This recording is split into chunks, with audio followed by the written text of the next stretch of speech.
एक जंगल में एक शेर सो रहा था। वह सुबह सुबह अपनी गुफा से बाहर आता है तो उसे उठते ही बाहर एक लकड़बग्घे का बच्चा सोता हुआ दिखाई देता है। वह उसे देखता है और जोर से डकार लेता है। शेर की आवाज़ सुनते ही लकड़बग्घे के बच्चे की नींद खुल जाती है और वे वहाँ से भाग जाता है।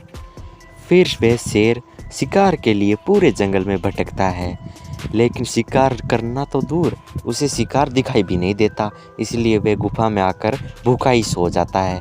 फिर वह अगली सुबह उठता है और गुफा से बाहर आता है तो वह सेम ही लकड़बग्घा का बच्चा वहाँ सोता हुआ दिखाई देता है। शेर फिर से दौड़ता है तो लकड़बग्घे के बच्चे की नींद खुल जाती है और वह वहाँ से भाग जाता है। फिर शेर और लोमड़ी शिकार पर निकल जाते हैं, लेकिन कल की तरह आज भी उन्हें कोई शिकार नहीं मिलता। इसलिए वे पड़ोस के जंगल में भी जाकर शिकार ढूंढते हैं, लेकिन उन्हें कुछ नहीं मिलता। वे फिर आकर गुफा के पास खड़े हो जाते हैं। लगता है आज भी भूखे पेट ही सोना पड़ेगा। तभी शेर और लोमड़ी की नजर उस गुफा के बाहर सो रहे हुए लकड़बग्घे पर पड़ती है। लोमड़ी उसे जल्दी से पकड़ लेती है और उसे झटपटाने लगती है। ये तुम क्या कर रही हो लोमड़ी? महाराज, हमें खाना नहीं मिलने की वजह यही है।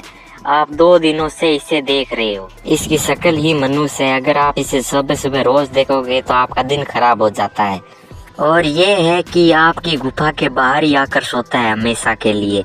इसको अपनी जान प्यारी नहीं है लगता है। हाँ, तुम सही कह रहे हो होशियार। हो सकता है कि यही मनुष्य हो। इसको हम बाद में खाएंगे, इसे अपनी गुफा में रख दो।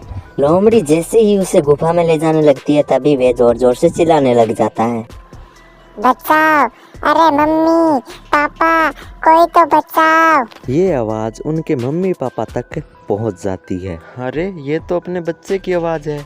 हाँ, यह भी शेर खान की गुफा से आ रही है। फिर वे दोनों मिलकर शेर खान की गुफा की तरफ जाते हैं। शेरराज, हमारे बच्चे की आवाज़ आपकी गुफा से आ रही है। ओ, तुम ही हो मनुष्य बच्चे के माँ बाप। हमारा बच्चा मनुष्य नहीं है। अरे चुप करो, तुम्हारे बच्चे की वजह से हम 2 दिनों से भूखे बैठे हैं। तुम्हारे बच्चे की जो भी सुबह सुबह शक्ल देख लेता है उसका पूरा दिन बेकार ही चला जाता है, इसलिए उसकी शक्ल मनुष्य है। तुम्हारे बच्चे की शक्ल मनुष्य है तो है। फिर वे हाथी के पास जाकर मदद मांगते हैं, लेकिन हाथी उन्हें मना कर देते हैं। फिर वे गेंडे के पास जाते हैं, लेकिन गेंडा भी उसे मना कर देता है और कोई भी उसकी मदद नहीं करते।